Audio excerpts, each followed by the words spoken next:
Hi folks, welcome to another Cabin Life. I'm Glenn. And I'm Maureen. And today we are going to show you a little bit about the outside of the cabin. Since last time we showed you the inside tour, today we're going to show you the outside and talk about a few features.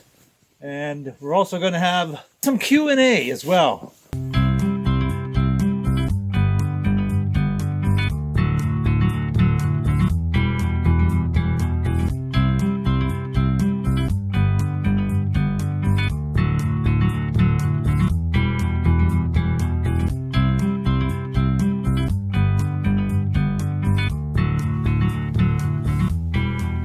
So this is our cabin from the outside. It's 12 by 16 with a 12 by 20 steel roof.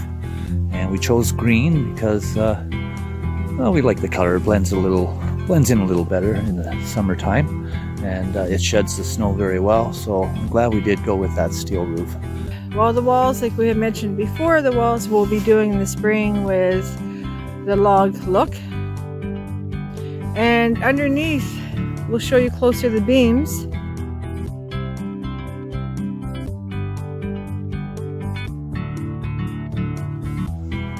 The ground was already worked and leveled, and it had sat for about 5 years like that. So the cabins actually had very minimal shifting or anything since it was built. So that's great. And it's on these posts. And right here, Maureen, you can tell them about this. They come over and see the angle of the front. So the contractor, he cut the ends on an angle to make skis. And he said if we decide in the future to relocate the cabin, that it will be easy to do. It's built as 2 skis as well as 2 beams. So we have the option. About as easy as jacking it up and taking the blocks out and then pulling it if we ever need to do it. Always nice to have the option.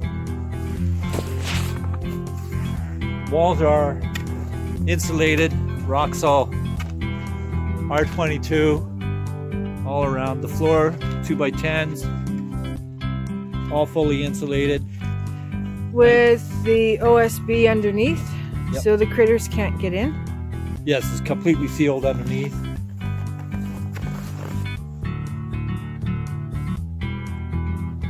Up top we got to put the soffits in yet.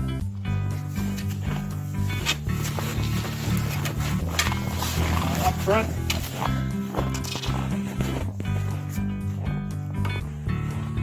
And there's our little solar panel for the light inside. and we're going to be putting a 4-foot deck on here and 4x12, and tie that in with our corner posts and whatnot. And then we may even do another extension deck out here, possibly 8 or 10 by 12, which would be really nice for just sitting in the sun and that kind of a thing.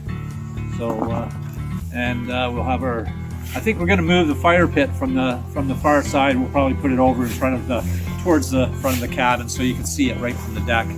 Got a beautiful view out front, so it's going to be really nice to have that beautiful view that we've got with the wetland down below and the pond not too far down.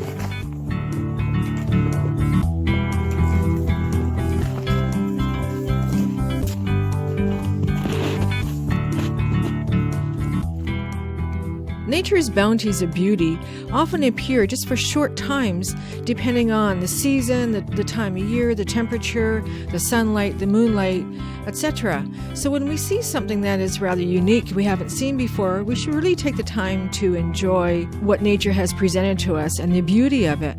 I'm going to share 2 of those with you today. One of them is snow flowers. These are so beautiful. They form when the air temperature is below 0, but the ground temperature is above 0. When the moisture leaves the ground or the plant material, it freezes as it comes in contact with the below zero air temperatures, and making these beautiful crystalline figures. Like, these are snow flowers, and they formed on the grass and the soil of the laneway to the cabin. Another is springtails, more commonly known as snow fleas. These are little arthropods that live amongst the leaf litter and soil in the winter, and then on warm sunny days they come up to the surface of the snow and hang around and jump around on the snow surface. I wondered why they didn't freeze, and the reason is that their body has a protein in it which is rich in glycine and amino acids, and this prevents their bodies from freezing, so they can come hang out on the surface of the snow. I had found these in footprints on a day that was about plus 7 degrees Celsius. It was a beautiful warm day. Typically they're found the base of trees where the snow's starting to melt, like how you see a ring around the tree. If you look there on warm winter days or as it gets closer to spring, you'll find them by the thousands hopping around. No worries, they're harmless and they're not attracted to humans or pets.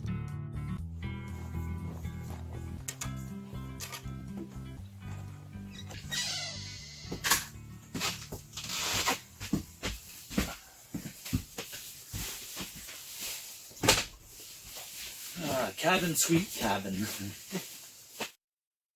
So some people have been asking us about some of the things in our videos and want to know a few things, and thought we'll take this time to answer those questions, maybe clarify a few things. And one of the questions we have is, do you live at the cabin? We did live at the cabin from October 2016 until February 2017.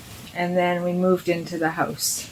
We were in the cabin for 4 months, living here full time while we were waiting for our house to be built. The cabin is off grid. So whereas our house is not off grid, we're living on the grid. But here at the cabin, it's a real nice retreat. We are located, by the way, in Ontario, north central Ontario, very close to Algonquin Provincial Park, a wonderful park with lots of wildlife. We chose this property because, number one, it met the criteria for what we felt our needs were to enjoy our retirement years. I'm a nature recordist and a musician, and I love to record all the wildlife, and this property, 40 acres, is just wonderful for all the different habitat, just the different locations where we can record, from the hardwood forests to the mixed coniferous, the spruce, balsam trees, and the cedar. It's just a wonderful place to be. The wetlands down below, and of course our wonderful beaver pond. So just walking along the cabin trail, summer, winter, fall, or spring, it's just awesome. That's really nice. So that's where we are, in Canada. Another question was, do we have detectors in the cabin? Yes. When we lived in the cabin full time, we made sure that safety first. We have a propane heater. It's direct vent, so it gets the fresh air, burns fresh air from outside, exhausts its gases and whatnot outside as well. So nothing enters into the cabin. However, we still had 2 carbon monoxide detectors, one high and one low, just for extra assurance. And we also had a smoke detector. We always made sure the batteries were well maintained, good batteries, and made sure that they were working. So one of the things about having the cabin away from the house, and it's a little bit of extra insurance. If the house ever did catch fire, we need a place of refuge, a place to go. And sometimes, a warm, heated tent or something like that might do. We have the cabin to come back to. So it's always nice to have that insurance. Okay, one of the questions Here's was, one. why was I pulling the sled in episode 17? Why was Maureen pulling the sled and not Glenn? It's a good question. It is.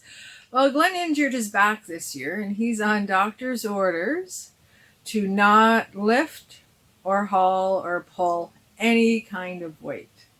So I pulled it up. Now, to me, it's some exercise. Like when we were living in the cabin, we had to haul all of our propane, water, groceries, everything up to the cabin, and then the empties and the garbage or recyclables or whatever we had to haul out. So I had a goal to lose weight while we were in the cabin. So I used that as exercise. Whatever I could put on the sleigh, and I worked it up from a little bit of weight to more weight to more weight.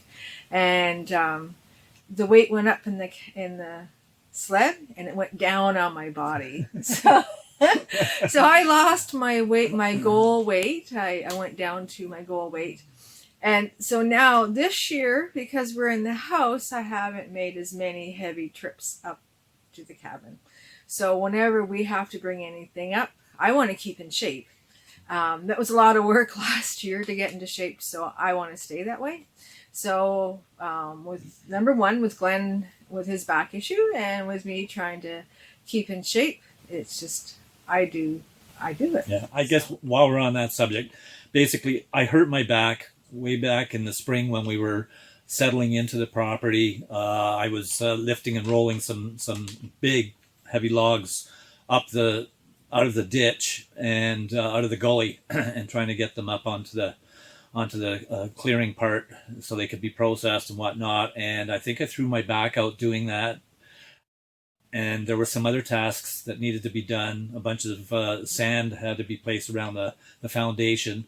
And I was tamping with my feet and stomping. And I think that aggravated the spine. And I have some compressed discs and some degeneration things going on there, and a really bad nerve that for whatever reason acts up, and it's caused a lot of problems with sciatica and all that. 24/7 pain I was about 8 months not able to do anything, and just recently, the last couple months, I've been able to go out in the bush and do some jobs, and we retrieved a Christmas tree out of the bush, and that was all and good. However, those kinds of things, I pay for it for a couple days after doing that kind of stuff, which you don't see on camera. So yeah, I have to take it easy. I'm in healing mode still, and I've learned that I do have limitations. I can only walk so far, so long.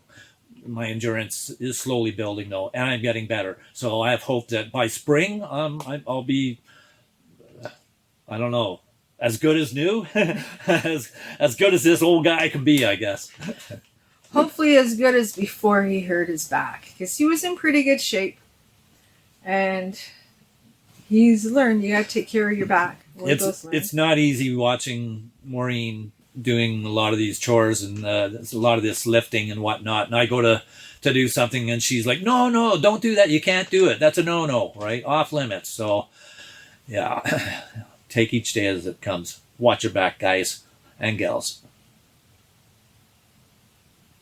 So one of the other questions was about propane versus wood. Some people asked if propane isn't expensive. Well, when you look at the different choices that we had between wood and propane may be more expensive, but then when you look at the price of cordwood nowadays, we didn't do the number figures. We looked at propane versus wood for practicality purposes. Number one is that we knew that once we had the house here, that this cabin would become a guest cabin. And a lot of our family and friends don't have wood stoves, so we just felt it would be much better to have a propane heater in here so that when they need to have heat on, it was a convenient way to have the cabin warm for them and a much safer way. And the other thing that we looked at was floor space. When it's only 12 by 16, you have to look at every square foot that you're using, and the wood stoves took up too much floor space. Yeah, unless we found a model that was perfect, that took up a small footprint. I like the idea of burning wood. I love the idea of having a wood stove, and we're quite experienced at wood burning, outside and inside with the wood stove. But the other thing was that at the time of building the cabin, while we have all kinds of wood on the property, a lot of logs that had already been felled and actually blocked up and was split and stacked, it had only been air dried for a couple of months at the most from the time it was cut. And to put a wood stove in and try to heat this place with that same wood, that same winter, it just wouldn't have worked. No. That's not the way to burn wood. That wood would have been green, and we'd actually not been able to burn that wood for at least till the following winter. And we weren't about to have, a truckload of wood come in and chopped and split ready for our stove to pay that kind of money. It just didn't but even make so, sense.